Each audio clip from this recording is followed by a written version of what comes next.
வணக்கம். இணையத்தில் இணைந்திருக்கும் அனைத்து தமிழ் உறவுகளுக்கும் வணக்கம். இன்றைய தினம் நாம் காண இருப்பது கிரகணத்திற்கு பின் என்ன நிகழும். பொதுவாக கிரகணத்தின் மூலமாக அடுத்ததாக உலகில் ஏற்படுகின்ற நிகழ்வுகளை நாம் அறிந்து கொள்வதற்காக சம்ஹிதா கிரந்தங்களில் பல தகவல்கள் உள்ளன. ஜோதிட சாஸ்திரம், கணிதம், ஹோரை, சம்ஹிதா என 3 பெரும் பிரிவுகளானது. அந்த சம்ஹிதா கிரந்தங்களில் தான் நமக்கு தற்போது கிடைத்திருக்கின்ற நூல் வராகமிகிரன் பிரகட் சம்ஹிதா. அதில் ராகுசாரம் என்னும் பகுதியில் பல கிரகணத்தின் மூலமாக நாம் உணர்ந்து கொள்ள வேண்டிய பல தகவல்களை அவர் சொல்லியிருக்கிறார். கிரகணம் எப்படி நிகழும், எத்தகைய கிரகணம் எந்த நட்சத்திரத்தில் நிகழும், எந்த மாதத்தில் நிகழும், அதன் மூலம் எத்தகைய பலன்களை நாம் அறிந்து கொள்ளலாம் என்பதெல்லாம் பல ஆண்டுகளாக நான் ஆய்வு செய்த போது அது மிக சரியாகவே இருக்கின்றது. தற்போது நிகழ்ந்த அந்த சந்திர கிரகணத்திற்கு பின்பாக நாம் என்ன கவனிக்க வேண்டும் என்பதனையும் அவர் சொல்லியிருக்கின்றார். கிரகணத்திற்கு பின்பாக 7 நாட்களுக்குள்ளாக வானில்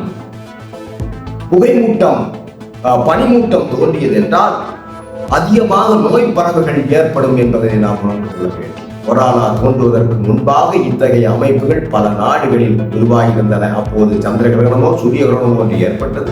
அதற்கு பின்பாக வானில் பல பனிமூட்டம் காணப்பட்டது. அதுபோன்று வால் நட்சத்திரம் விழுந்தது என்றால், எந்த நாட்டில் கிரகணத்திற்கு பின்பாக வால் நட்சத்திரம் விழுந்தது என்றால் அது எந்த நட்சத்திரத்தில் விழுகின்றதோ அந்த நாட்டில் ஒரு மந்திரி உயிரிழப்பார் என்று சொல்லப்படும்.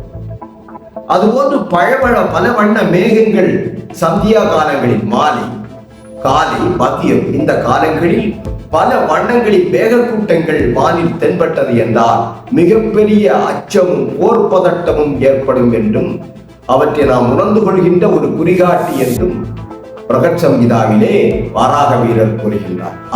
அதை போன்று கிரகணத்தின் பின்பாக கிரக யுத்தங்கள் என்று சொல்லக்கூடிய 2 நட்சத்திரங்கள் ஒன்றாக ஒரே நட்சத்திரத்தில் கூடுகின்ற ஒரு நிகழ்வை கணிதமிட்டு அது கிரக யுத்தமா என்று பஞ்சாங்கத்தில் தெரிவித்திருப்பார்கள்.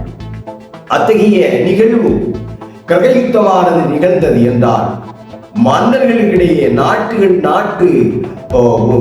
இரு நாடுகளுக்கிடையே போர் பதட்டங்கள், போர் ஏற்படும் என்றும் சொல்லப்பட்டுள்ளது. தற்போது கிரகணம் தோன்றுவதற்கு முன்பாகவும் பின்பாகவும் நாளைய தினம் கூட சுக்கிரன் மற்றும் சனி கிரகயுத்தம் ஏற்படுவதாக சொல்லப்பட்டது.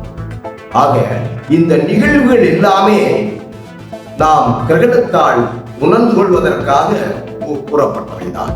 அதுபோன்று கிரகணம் முடிந்ததும் வானில் கோள்களை சுற்றி சூரிய சந்திரனை சுற்றி வட்டம் போன்று ஒரு வட்டம் தென்படும். அதனை பரிவேச லட்சணம் என்று சாஸ்திரங்கள் சொல்கின்றன. அத்தகைய பரிவேசம் தோன்றியது என்றால் உலகில் பேரச்ச நோய் பரவல்கள் தோன்றும் என்று சாஸ்திரங்கள் சொல்லுகின்றன.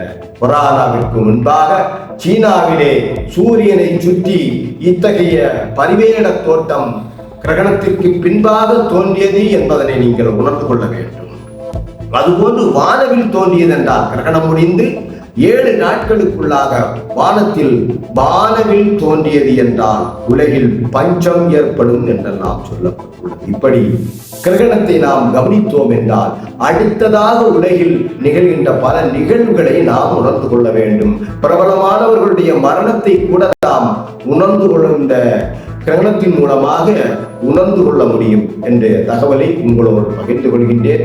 ஆக தற்போது ஏற்பட்டிருக்கின்ற இந்த போர் பதட்டத்திற்கெல்லாம் காரணம் கிரகணம் முடிந்ததும் அதற்கு முன்பாகவும் ஏற்பட்ட கிரகயுத்தமே என்று தெரிவித்து விடைபெறுகின்றேன்.